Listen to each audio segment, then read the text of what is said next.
I've never shared this on here, but I did not have, like, it depends. I did not have PNV sex, let's put it that way, until my wedding night. And I didn't even have it on my wedding night because I was so exhausted. He was super excited. And I was scared too, because I was like, I've been told that this is going to hurt. Here's this like very hard penis coming at this hole. Like, no, you know. Welcome to Come Talk with Amy, the podcast where sex isn't whispered about, it's talked about out loud. I'm Amy, your host and intimacy coach, here to spark raw, playful, and unfiltered conversations about relationships, desire, and everything in between. No shame, no scripts, just real talk about what really turns us on. Let's dive in. Hi, everyone. Welcome, loves. It's so good to be here in the studio with you. We are having a quickie with me. This month is all about Galentine's. Yes, we love it. We have a fabulous lineup of Galentine-themed guests talking about women empowerment and pleasure. So I thought to kick off this month, we'd do a quickie with me. If you have ever been to my website, or you have maybe have heard me use this phrase to step into your pleasure power. And this is something in 2026 you are going to hear more of. In fact, go to my website, check my Instagram. I have it linked there in my link tree. I have just created a free guide on stepping into your pleasure power. It has been a journey for me to step into my own pleasure power. And I'm here to advocate that for everyone. I want that for all of you. So yeah, let's get into it. I figured to jump in and dive into this fabulous month of February, we'd get a little personal and I tell you about my own pleasure journey and how I have, for lack of a better word, transformed. I don't know. I mean, transformed is kind of a fucking fabulous word. Transformed and really stepped in and owning my pleasure. So many of you know, if you've been listening to the show for a while, that I grew up Mormon. I grew up in an interesting mix, right? So my parents were divorced when I was 1.5. My mom left the Mormon religion. My dad, super ultra Mormon. And I grew up largely in my mom's home, but definitely, you know, saw my dad on the regs. My mom left the church. She was hypersexual, doing all the things. And as I mentioned recently in my episode with Ian Kerner, if you have not listened, shout out to the fabulous Ian Kerner, who told the world that she comes first. Definitely go and take a listen. So many fabulous fucking keys to the kingdom in that episode. But as I was telling him, like, yes, she was sex positive in the way that she was talking about sex. There was a lot of discussion about sex, but it wasn't in a way that was productive. It wasn't in a way that was teaching me pleasure. It was more in a crass way, if that makes sense. I knew that I could talk about sex, but I didn't know how to talk about sex in a way that actually got me information about what sex was. And when I was a teenager, I totally became and went fully into alignment with the Mormon religion. Went to BYU. Soaking was not a thing when I was there. I'm that old. Also, can we talk about soaking? If you guys have heard about this, where I guess at BYU, my old alma mater, Mormon kids are essentially having penetration and they have somebody under the bed moving it because it's not sex to them. It's not sex if the person, the penetrator or the person being penetrated is moving in and out. Sounds like a threesome to me. I love that. Love that for BYU. But I did not have that. I was like super ultra Mormon. And not only did I go to BYU, I grew up in Utah where sex education was not a thing. Definitely not in the 90s when I was there. We all know what's going on with sex education right now in 2026 in Utah, but I wasn't getting educated at school. When I did go to BYU, a lot of people were talking about how dilators and how it was going to hurt. And so there was all of this again, like pleasure negative, it was also framed for the man, as most of the stuff in the religion were framed for the male and serving the man and making sure that he was pleased. And I think not just from the religious context, right? I got that also from the cultural context, that we get that in what we see in media, that sex equals P and V, penis and vagina. Sex ends when the man comes, which no, it does not. No, no, no.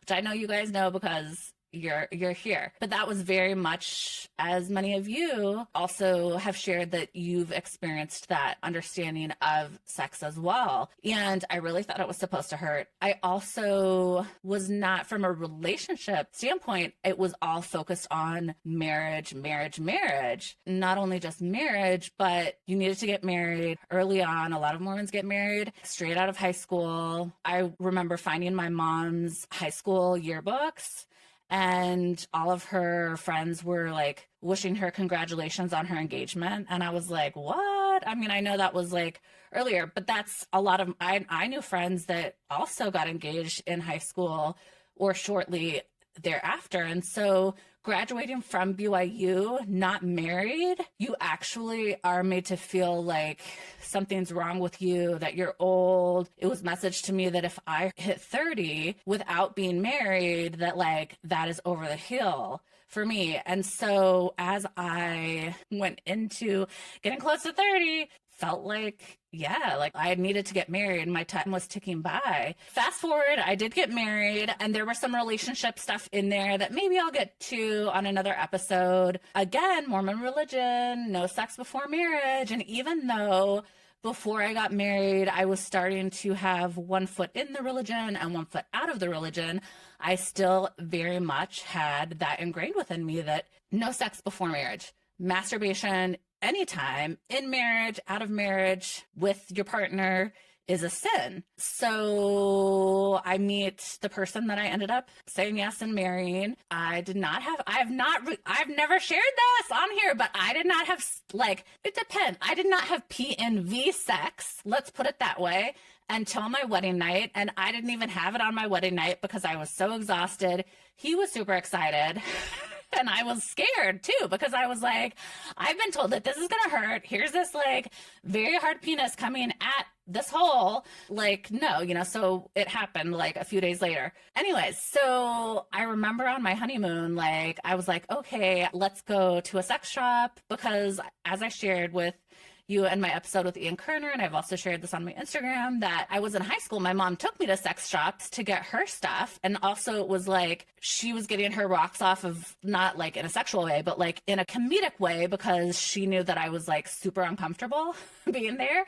I'm like, I'm not going to touch anything. What is all this stuff? Dildos, things I don't even know what they are. But I knew that a sex shop was a thing.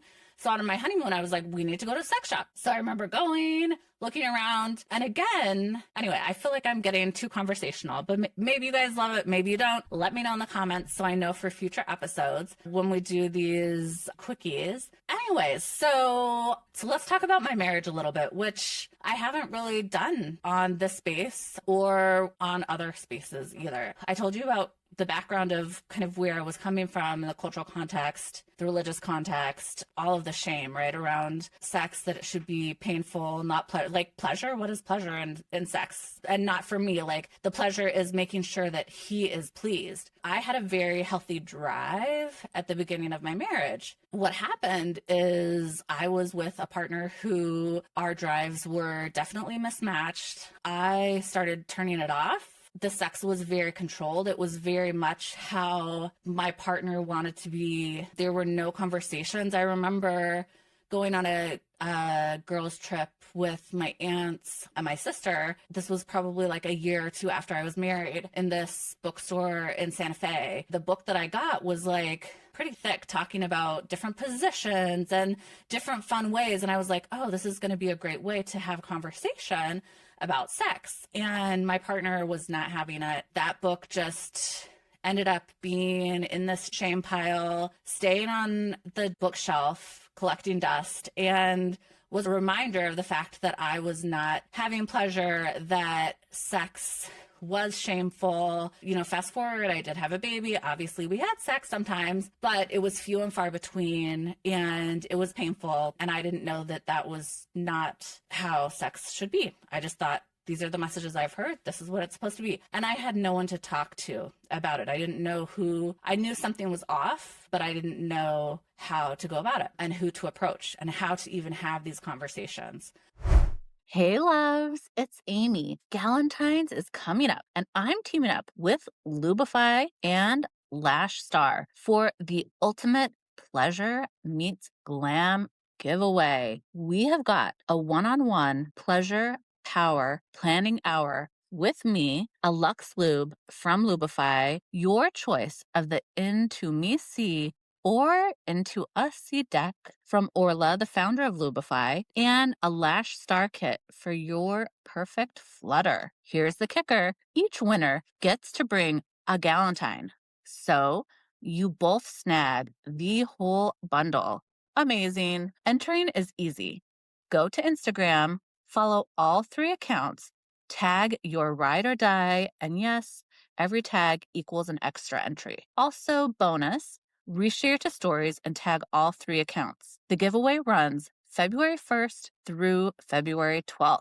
Winners announced February 13th, just in time for Galentine's. So, what are you waiting for? Go tag your Galentine and let's make this Galentine's the most pleasurable one yet. Fast forward a little further, postpartum, or maybe a year postpartum, I went to my gyno visit, who I know the person I go to is a midwife friend. She was asking me about contraception because I was done breastfeeding. My period had returned, and she was like, what are you doing for contraception? And I was like, oh, well, abstinence. Also, let's talk about that. I was very much in high school and junior high when the abstinence era was happening. And she just looked at me and she was like, abstinence? That doesn't sound fun. And I had this thought of, fun? What is she talking about? I really was I look back at that version of Amy, of myself, and I just want to hold her and cry with her because I really was like, what in the fuck is she talking about? Sex is not fun. I'm fine not having sex. And then when I was starting and knowing that I was going to separate, I started opening up to a few people about that. And one of the people I opened up to was my very, very dear friend. He's a doctor. He worked in sexual health. And he also is just a good fucking human and cares a lot about me. And so as I was sharing with him some of the different things I was going through, he actually was the one that brought up sex. He was like, well, what about what's going on for you from a pleasure lens for you? I was like, no. And he's been married at that point, because I think now they're 20 years in. And he was like, I can't keep my hands off my wife. And he was just like, this is not, and it was the first time that I had permission to have these conversations around sex. It was so enlightening to me to have somebody who cared about me, who, from just a care perspective, right, was not a relationship perspective as far as sexual or intimate, right? Just a friend who cared enough for my pleasure and asking me about it, where my partner wasn't even doing this. Just the insights. I got off the phone call. I picked up my phone. I texted a friend who was in a girls group chat. And I was like, what was the name of the vibrator you were talking about last week? She texted me right away. I added it to my cart, and I did not look back. And that is my OG vibrator and has been since. As part of my getting, I left the relationship. Getting that vibrator was so huge in, again, allowing myself permission and also allowing myself to be present with my pleasure and exploring it as play for myself and with myself, and then eventually bringing in partners to that play and really reframing pleasure as play. I feel like it was probably the first time I squirted, you guys, was with this vibrator. I was like, what is going on? Like, what just happened? As you know, I'm a huge fan of toys, huge fan of vibrators. My personal favorite, probably because this was just like, it's my OG, the one that I messaged her about, and the first one that I bought. So, you know, there's probably some like definite love for it, but also it's the one that just happens to be very good for my body, which is a clit sucker. So there's different kind of vibrators, different kind of toys. Definitely try different ones and see what works well for you. I was like, I remember I was in a group chat this year with some sexperts, and they were like, oh my God, we love wands. And I was like, no, wands do not do it for me. Like, and in my head, I was thinking about the powerful, like, vibrating wands, which going back to the 90s, my mom did have that. She had the massager is what we called it. We knew what it was for, but she totally had the magic wand back in the day. But something like that for me, and now I've kind of played around with it and figured different things, and there's also different sizes, right? So that's another thing that could help is finding, you know, if you try one toy and you're like, toys are terrible, maybe that's just not the toy for you. Going back to this year in this group chat, somebody is like, well, what about like glass wands? Like, I love glass wands. Like, I can't get enough of them. And I was like, a glass wand. I've not tried one of those. I have tried one now. And speaking of like ohs, all of the things, the neighbors know that I like that glass wand. But there's so much play to be had with pleasure. And it's been so fun for me to unlock that. And again, it started with permission. It started with talking about it in safe spaces. And once I started talking about it, and I'm a public health professional and have been for a long time. So I love health education. I also happen to love sex and talking about sex. And so when I started having these conversations, going back, thinking about my growing up, I thought as a Mormon girl, because a lot of the times it's like, there's us and then there's everybody else, right? There's the world, there's them out there. If that sounds familiar to my fellow purity culture loves. And so, yeah, so when I started having these conversations, beyond having them with the person who I'm very grateful, my dear friend that had that first initial conversation with me, I started having it with my girlfriends, talking to them about sex, girl and guy friends. It was really actually eye-opening to me because I always thought, well, it's because I'm Mormon that I have these perceptions, that I have this shame. Yes, also, it was so eye-opening for me to realize how many people actually do have shame around sex. Guess what? It's all of us. It's all of us. Shout out to, again, the first episode I did was on shame for this very reason, because, and it comes up in every episode, as you guys know, it's so much to unpack. And again, we can do that with compassion, curiosity, coming, because the coming is so important. That play piece is so important. So permission, giving yourself permission. You don't need somebody else. In the story that I told about my journey, I did have a friend open up to me and ask me and bring that curiosity into my life for myself. But it really does start with you, giving yourself that permission to want pleasure, to discuss pleasure, to step into feeling and exploring that erotic self and that erotic desire. So start with permission. One, presence, so huge. I feel like something also that I hear from a lot of clients, and I know that this was myself early on, particularly in my marriage, where I felt like I had to perform, that sex was a performance, that I needed to look a certain way. I was so much in my head that I couldn't even enjoy the body sensations, right? It was a block. And I think that that's really, really common. How do I look? Like, what do they think? You know, how do I look from this angle? How do I look from that angle? Like, is my partner being pleased? You know, am I doing this right? You know, quote unquote, right. The only right way is the way that you want to feel pleasure and play, and the people, all of the people that you're playing with, that's what's right, that it's consensual, that it's fun. And again, the emphasis is, you guys know that I love using the word play because it really is all about play and experimentation and having fun. And that does start with self. I'm a huge fan of masturbation. Yes, this ex once upon a time Mo, who was so embarrassed and so shy and thought masturbation was terrible, is telling you masturbate. masturbate alone. Mutual masturbation, so fucking hot. I personally love watching my partner. Like, give me a show. Let me see how you touch yourself, because that helps me get some ideas and know how to touch you the next time I get that opportunity. Whether you're in a relationship or not, I'm a huge fan of personal masturbation all the time. It's not just for people who are not in relationships. And that's something that I hear a lot too, and that I had felt too, is that like, if my partner is masturbating, then there's something wrong with me. Then I am not meeting their needs, right? And I would really love for people to reframe that, because I think that, you know, that does come from that shame lens, that feeling that I need to be the everything for my partner. I would love and totally advocate for everybody using masturbation as a point of play. I started my podcast in May on Masturbation May because, we love masturbation. Let me get off my masturbation pedestal. But presence is super, super important. Be in your body. The guide that I have talks about different ways and gives some tools and suggestions of how you can work on being present. So prior, but also, you know, that will help you during as well. Because when you're present in sex, sky's the fucking limit. You are feeling those sensations. You are every drip, every quiver. Oh my God. You guys, I learned recently that I can have tickle orgasms.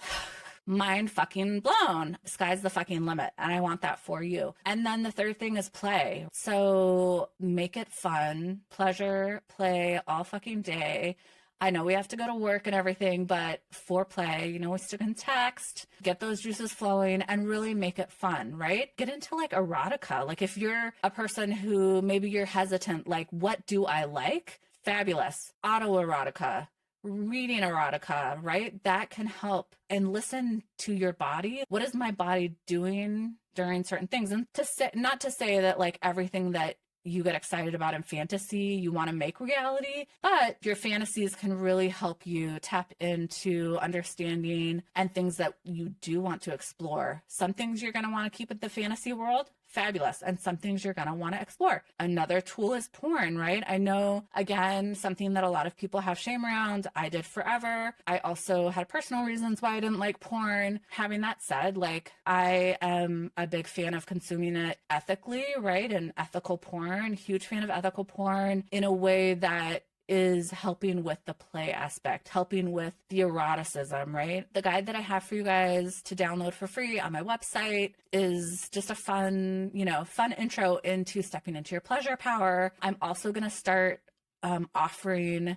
some coaching specifically around having these conversations with individuals of igniting and stepping in and playing around with their pleasure and stepping into their pleasure power. So a few spots are going to be opening up, as you know, if you're listening to this, because I have announced by now that part of the giveaway this month is just that, is the offering that I'm giving to two of our listeners that enter the giveaway, and they're to each person's gal pal of your choice. For the winners, will get a session with me in going through and stepping through how kind of a pleasure power plan, if you will. So I'm really excited about that. The other offerings are Lux Lube from Lubify, which you guys know I fucking love. It is fabulous. It's like a serum, skincare for down there. Hello. As well as the card decks, the Into Me C or the Into Us C, depending on the winner gets to choose which one of those they would like to take home. So,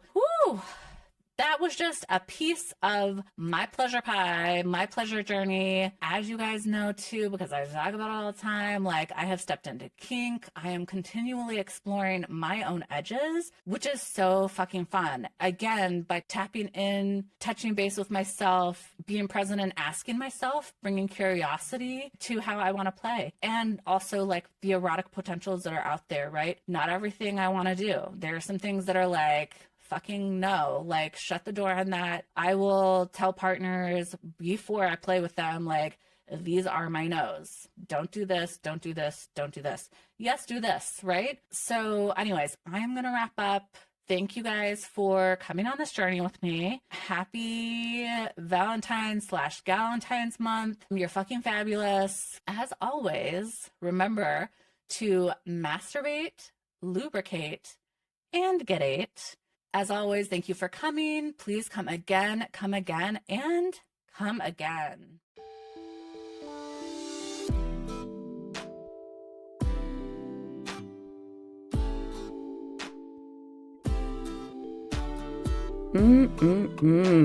That's all for today, lover.